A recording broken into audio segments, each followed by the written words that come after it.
Oh my god, bro. Oh, hell no, man. What the fuck, man? Yep, we're talking about Saintontas, the infamous drama gotcha space content creator. Anyways, welcome to the channel. It's Fate. This is the first YouTube video I guess I'm making, and it's about drama. I cannot believe this. I did not expect this at all, honestly.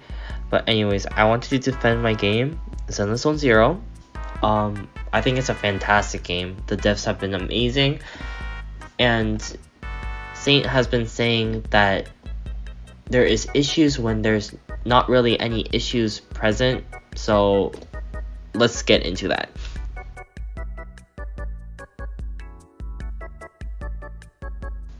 So Saintontas is a Wuthering Waves content creator, but he does mostly drama content for most of his YouTube lifespan.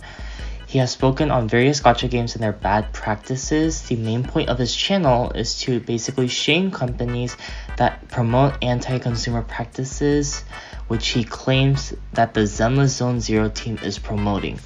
Specifically, he targeted HP inflation and the anniversary rewards, claiming that it would be a bad term for the game, especially for casuals.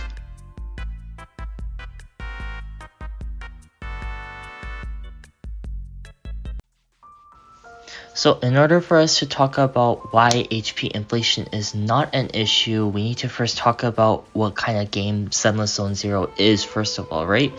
So Zenless Zone Zero is more like a combat executable game, so it's more like fighting game style.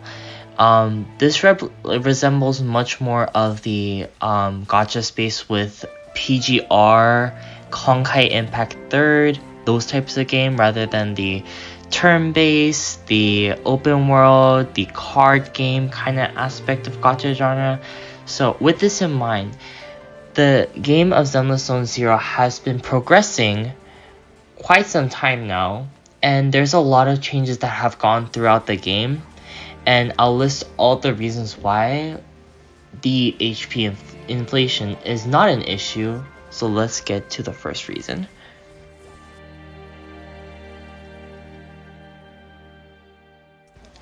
So if we want to talk about the difficulty in the end game, we gotta look back at 1.0 Zenless Zone Zero.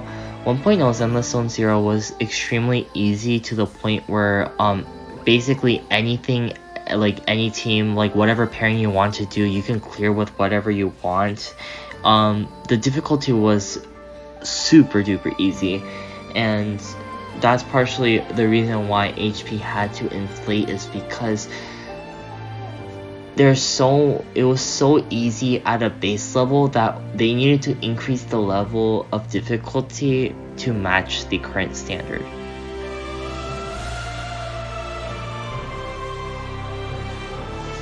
I want to specifically speak on the non-synergistic teams that people just bring randomly into Shield Defense 7 and then are just able to clear. I feel like genuinely for the game, you should not be able to just bring in some random characters and then just win the game. Like, I feel like there should be at least some sort of intricate detail.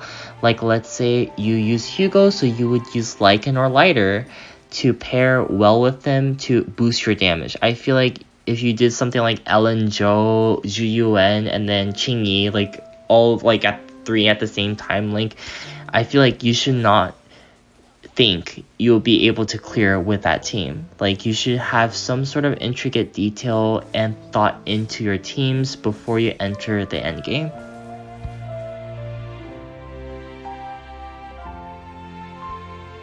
So with the talk about drive discs, I wanted to talk about the new ones that have come out since 1.0. So let's start off with Astral Voice. Astral Voice is an exceptional support set that has come out, which allows up to a 24% damage increase if you use Quick Assist.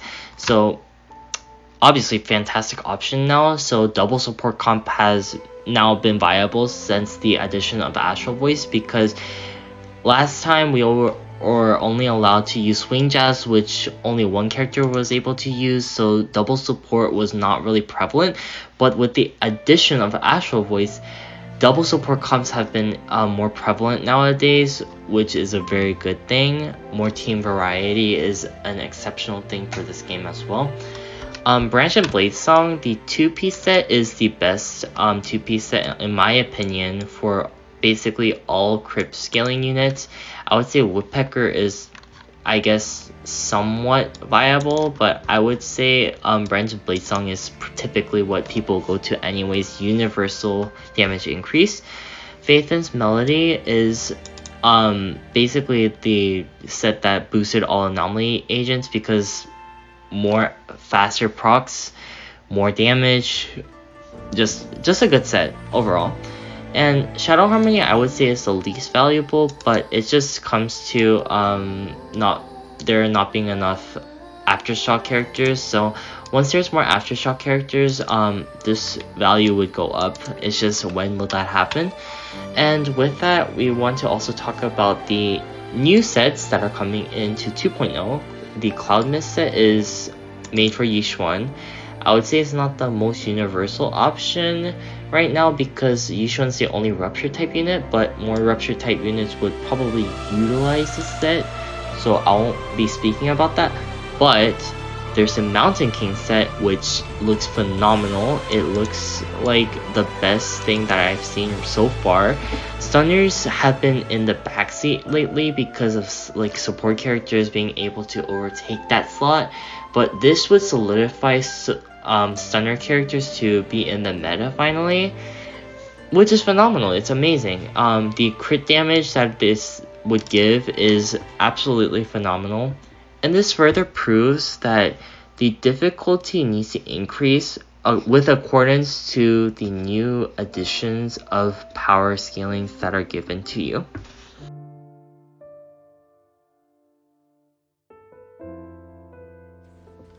So if you have played Zenless Zone Zero during the 1.0 launch, you would remember that the combat system only had 1 decibel meter that was shared amongst your team.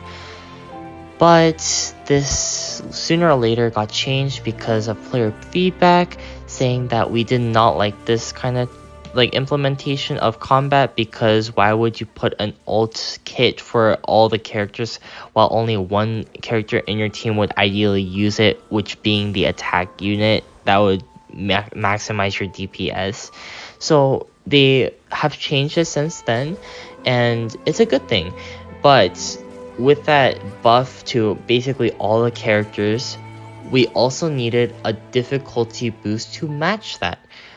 This is where HP inflation comes in, and the HP inflation was actually pretty reasonable. It's not even that bad, and it pretty much was actually a little bit lower than expected, like compared to like how much the characters did get buffed individually. So I feel like that's justified.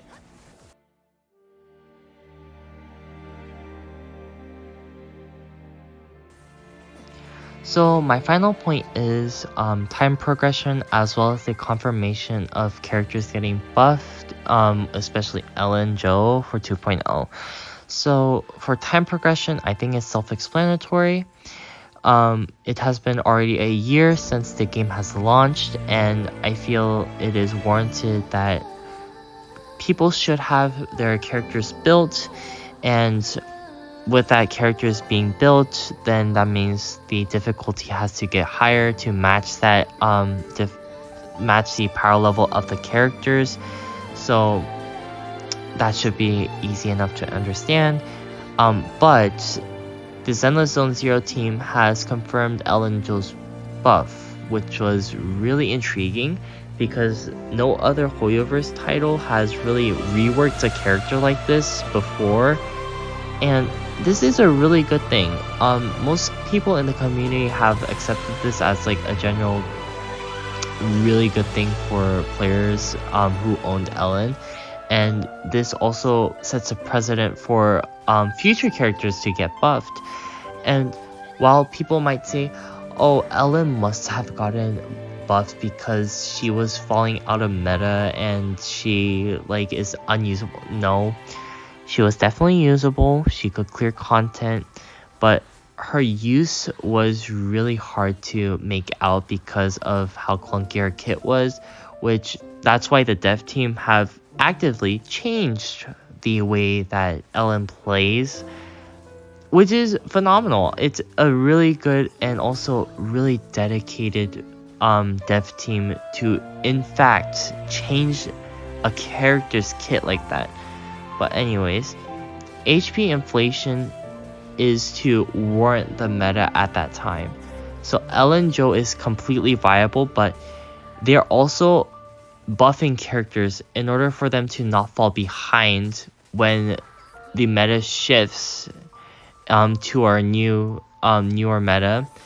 And this is a really good thing because characters not getting fallen behind will ultimately allow any player to pick up the game and use any character that they desire to clear the content.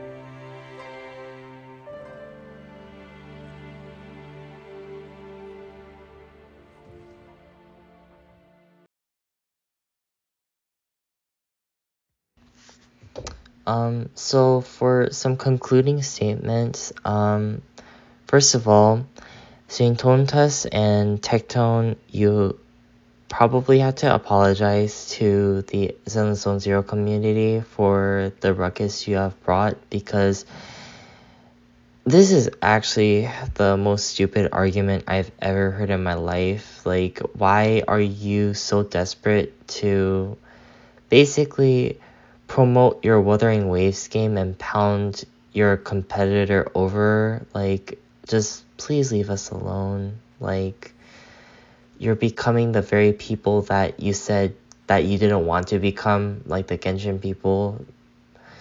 And by saying that the Zenless Zone Zero's anniversary rewards were overrated, like, seriously? You really had nothing else to do? But anyways, thank you for watching the video. This is such a tiring process. It's like 5 a.m. in the morning, so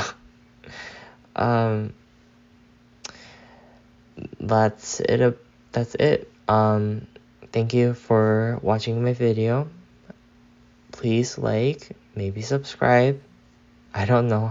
I don't know if this is even gonna go out into the actual main content line, but I want people to know about what's happening in the Zenless Zone Zero space. So kudos to y'all. Love y'all. Bye.